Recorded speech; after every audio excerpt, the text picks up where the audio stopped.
இன்னைக்கு வந்து பார்த்தீங்கன்னா நம்ம எங்கே இருக்குன்னு பார்த்தீங்கன்னா எங்கள் பாட்டி வீட்டு மிளகா தோட்டத்துக்கு தான் வந்துக்கிறோம். நாங்கள் வந்து மிளகா தோட்டம் மட்டுமா இல்லைன்னு மிளகா தோட்டம் மட்டும் தான் இருக்குதுன்னு நினைக்காதீங்க. நிறையா தோட்டம் முற்றி பாருங்கள், எவ்வளோ தோணும் இங்கே பாருங்கள். சாத்துக்குடி நிறையாவே இருக்குது, பூசணிக்காய் நிறையாவே இருக்கும். அது வந்து நம்ம நெக்ஸ்ட் வீடியோ பார்ப்போம். ஃபஸ்ட்டு வந்து மிளகா செடி பார்ப்போம்.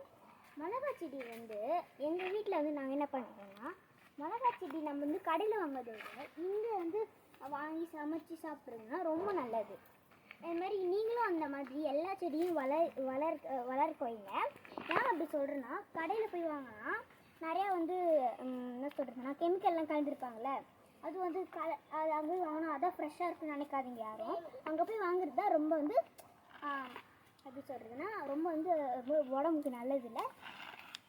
நம்ம வீட்டிலே வளர்த்து நம்ம வீட்டில் சாப்பிட்டோம்னா சூப்பராக இருக்கும். வாங்க இங்கே பாருங்கள், இந்த மிளகா செடி பாருங்கள், எடுத்து வந்து காமிக்கிறேன். வாங்க நம்ம இந்த காயெல்லாம் பார்ப்போம். எங்கே இருக்குது மிளகா? எல்லா மிளகாவும் நல்லா இருக்குது பாருங்கள்.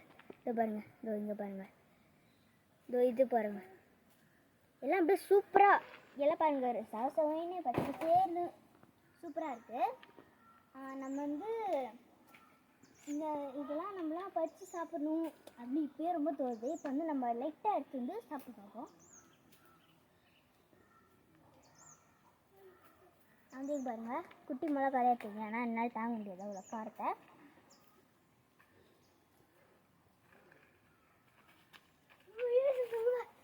தண்ணி செம்ம காரம் காருது, ஏன்னா தாங்கவே முடியல. சூப்பரு. வாங்க, பழம்லாம் பழுத்துருக்கு, உள்ளே போய் பார்ப்போம். பாருங்க, இங்கே வந்து நான் சிவப்பு கலர் மிளகா பார்க்கலாம். இது போங்க, எவ்வளோ அப்படியே சூப்பராக இருக்குது. மாமா கிட்டே வந்து கம்மிங்க, எவ்வளோ அழகாப்பா சூப்பராக இருக்குது. எனக்கு ரெட் கலர் மிளகா தான் எனக்கு ரொம்ப பிடிச்சிக்குது. பச்சை கலர் மிளகா இருக்குன்னா இப்போ வந்து ரெட் கலர் மிளகாவை டேஸ்ட் பண்ணி பார்ப்போம். இது நல்லா இன்னுமே அந்த காரம் இன்னும் போகல, இன்னும் எப்படின்னு பார்ப்போம்.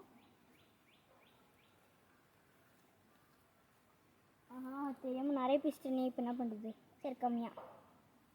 ஓகே பாருங்கள், நிறையா இருக்குது. இப்போ வந்து நான் சாப்பிட போகிறேன்.